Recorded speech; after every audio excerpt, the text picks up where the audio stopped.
Chairman Muhajir कौमी movement आफाक अहमद एक मरतबा फिर पूरी तरह से कराची के सियासी मंजरनामे में इन है। इनकी गिरफ्तारी फिर जमानत पर रिहाई के हवाले से वीडियो में आगे चलकर बात करेंगे। ताहम रिहाई के बाद उन्होंने वाटर टैंकर से कुचलकर जाँ बहक होने वाले लड़के के घर जाकर साबित कर दिया कि वो अपने मौक़िफ़ से पीछे हटने के लिए तैयार नहीं। उन्होंने प्रेस कॉन्फ्रेंस में पुलिस पर अदम एतमाद का इजहार किया। रेंजर्स को सिंध भर में पुलिसिंग के इख्तियारात देने का मुतालबा भी कर दिया। उन्होंने प्रेस कॉन्फ्रेंस में एमकेएम के इंजमाम की ख्वाहिश का भी इजहार किया और मिलकर चलने की जरूरत पर जोर दिया। उनका ये बयान खासा अहम है कि अल्ताफ हुसैन ने मेरे हक में बात की तो मुझे लगा हम 1986 में वापस आ गए हैं। शहरी हल्के सवाल उठा रहे हैं कि क्या वाकई कराची की सियासत 1986 के दौर में वापस जा रही है। तशक्कुर डिजिटल की वीडियो में खुशामदीद। नाज़रीन, वीडियो से मुतालिक अपनी कीमती राय का इजहार कमेंट बॉक्स में जरूर कीजिएगा। दोस्तों, शहरी हल्के आफाक अहमद की हालिया सरगर्मियों के हवाले से कह रहे हैं कि मौजूदा सूरत हाल में कराची में जो शहरी क़यादत का एक फुकदान है, इसमें आफाक अहमद एक मौसर आवाज बनने की कोशिश कर रहे हैं। टैंकरों के बेरहम पहियों तले आकर जिंदगी की बाजी हारने वाले कराची के शहरियों के लिए उन्होंने खुलकर आवाज उठाई। 12 फरवरी को उन्हें इश्तियाल अंगेज बयानात देने के इल्जाम पर गिरफ्तार किया गया। पुलिस के बकौल आफाक अहमद के कहने पर कराची में माल बरदार गाड़ियां जलाई गईं। कोरंगी में माल बरदार गाड़ियों को जलाने का मुकदमा दर्ज किया गया था। महाजिर कौमी मूवमेंट के चेयरमैन के खिलाफ जराओ घिराव की दफात के तहत मुकदमा दर्ज किया गया है। रिहाई के बाद भी आफाक अहमद का लबो लहजा बिल्कुल नहीं बदला। जेल से रिहाई पर उनका वालिहाना इस्तकबाल हुआ। उन्होंने हैवी ट्रैफिक की जद में आकर जाबहक अफराद को इंसाफ दिलाने के अज़म का इजहार किया। रिहाई के फौरी बाद महाजिर कौमी मूवमेंट के चेयरमैन आफाक अहमद वाटर टैंकर की टक्कर से जाबहक होने वाले बच्चे साइम के घर ताज़ियत के लिए पहुंचे, जहां उन्होंने साइम के अहले खाना से मुलाकात करके वाक़े पर अफसोस का इजहार किया। इस मौके पर उन्होंने कहा कि मैं जेल से घर जाने की बजाय उन लोगों के घर आया हूँ। हालात कुछ भी हों, मैं अपना किरदार अदा करता रहूंगा। मैंने जो जद्दोजहद शुरू की है उससे पीछे नहीं हटूंगा।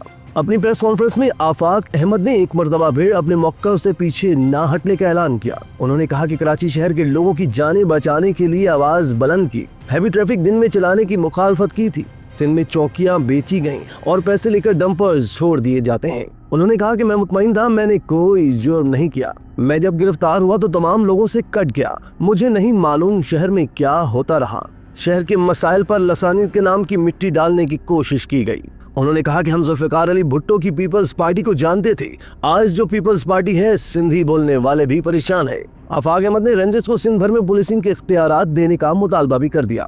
आफाक अहमद ने कहा कि गिरफ्तारी के बाद एमकेएम के रहनुमाओं ने मजम्मत की तो ऐसा लगा 1986 का वक्त है जब सब एक थे। अब कौम भी यही चाहती है, सब मिलेंगे तो ताकत बढ़ेगी। मुझे बताया गया कि फ़ारूक सत्तार साहब ने प्रेस कॉन्फ्रेंस की और मेरी गिरफ़्तारी की उन्होंने मजम्मत की और रहाई का मुतालबा किया। डॉक्टर सलीम हैदर साहब ने भी मजम्मत की और रहाई का मुतालबा किया। इसी तरह मुस्तफ़ा कमाल साहब ने भी प्रेस कॉन्फ्रेंस की और उन्होंने भी गिरफ़्तारी की मजम्मत की। जिस तरह आपने मुझे भी याद दिलाया, यकीनन अल्ताफ़ साहब ने भी मेरी गिरफ़्तारी की मजम्मत की और रहाई का मुतालबा किया। जब सब ये इत्तला मुझे मिली तो मुझे ऐसा लगा जैसे मैं 1986 में जी रहा हूँ। उन्होंने कहा कि शहर में 45 लाख रजिस्टर्ड मोटरसाइकिलें हैं। ये तादाद मामूली नहीं है। उन्होंने कहा कि मोटरसाइकिल सवारों से कहता हूँ 1 मीटर सफ़ेद कपड़ा खरीद कर रख लें। आफाक अहमद ने कहा कि अगले का लाहे अमल जल्द बताएंगे। दोस्तों, इसमें कोई दो राय नहीं कि इस वक्त कराची को मुख्तलिफ संगीन मसाइल का सामना है, लेकिन इस हवाले से कोई ताकतवर सियासी आवाज सामने नहीं आ रही। जो इस शहर का मैंडेट लेने का दावा करते हैं, उनके बयानात सिर्फ प्रेस रिलीज तक महदूद हैं। यह इख्तियारात ना होने का रोना रोया जाता है। दूसरी तरफ आवाम को बिजली, गैस और बुनियादी सहूलतें मैसर नहीं। टूटी फूटी सड़कें शहरियों का मुकद्दर बना दी गई हैं। शहरी पानी की तलाश में सरगर्दा है। डंपर माफिया ने इस वक्त पूरे शहर में खौफो हरास की फिजा पैदा कर दी है। अब तक 100 के करीब शहरी डंपर माफिया की बद एहतियाती या मनमानी की वजह से लुक्मा अजल बन चुके हैं। इन हरकतों पर सियासी रहनुमाओं ने भी अपने गम और गुस्से का इजहार किया है। एमकेएम के सीनियर रहनुमा फारूक सत्तार ने प्रेस कॉन्फ्रेंस में कहा कि शहर में हैवी ट्रैफिक, खुसूसन डंपर माफिया ने लोगों का जीना हराम कर दिया है। वो आए दिन लोगों को कुचलकर हलाक कर रहे हैं। ऐसे में अगर लोग डंपरों को जला रहे हैं तो उन्हें कैसे रोका जा सकता है, क्योंकि ये एक फितरी रद्द अमल है। फारूक सत्तार ने अपनी प्रेस कॉन्फ्रेंस में आफाक अहमद की गिरफ्तारी पर सवाल उठाए और उन्हें फौरन रिहा करने का मुतालबा किया था। उन्होंने मजीद कहा था कि हुकूमत चाहे तो उन्हें भी गिरफ्तार कर ले। शहरियों की जानिब से शहरियों को हलाक करने वाले डंपरों को जलाने का सिलसिला इस वक्त तक बंद नहीं होगा जब तक लोगों की जानें जाती रहेंगी। इस सिलसिले में हुकूमत को अपना किरदार अदा करना चाहिए और किसी मसलहत से काम नहीं लेना चाहिए। ये इंतहाई अफसोसनाक बात है जब कराची में हैवी ट्रैफिक के लिए रात 11 बजे से सुबह 6 बजे तक का टाइम मुख्तस कर दिया गया है तो वो दिन के औकात में क्यों रवां दवां रहती है। इसका मतलब साफ है कि उन्होंने हुकूमती और अदालती अहकामात को हवा में उड़ा दिया है। डंपरों के जरिए रोज ही होने वाली हलाकतों से एक तो मरने वाले का गम, फिर इसके लवाहिकीन का गम कि उनकी गुजर बसर कैसे होगी। सवाल ये है कि आखिर हमारी पुलिस इन्हें क्यों रोक नहीं पा रही है और इनके खिलाफ सख्त कार्रवाई क्यों नहीं करती।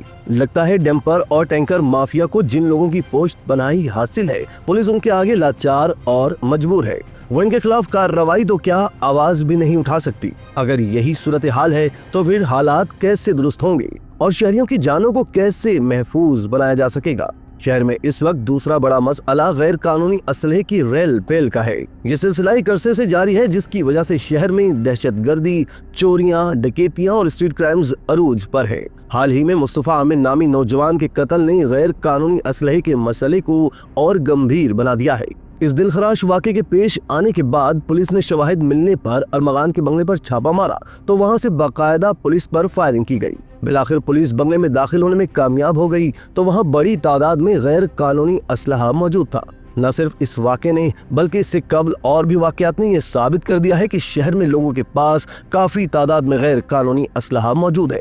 इस तमाम नामसाइद सूरत हाल में कराची को एक बोल्ड और निडर क़यादत की जरूरत है। ताहम देखना है कि आफाक अहमद ने जो स्टैंड लिया है इस पर किस हद तक पूरा उतरेंगे।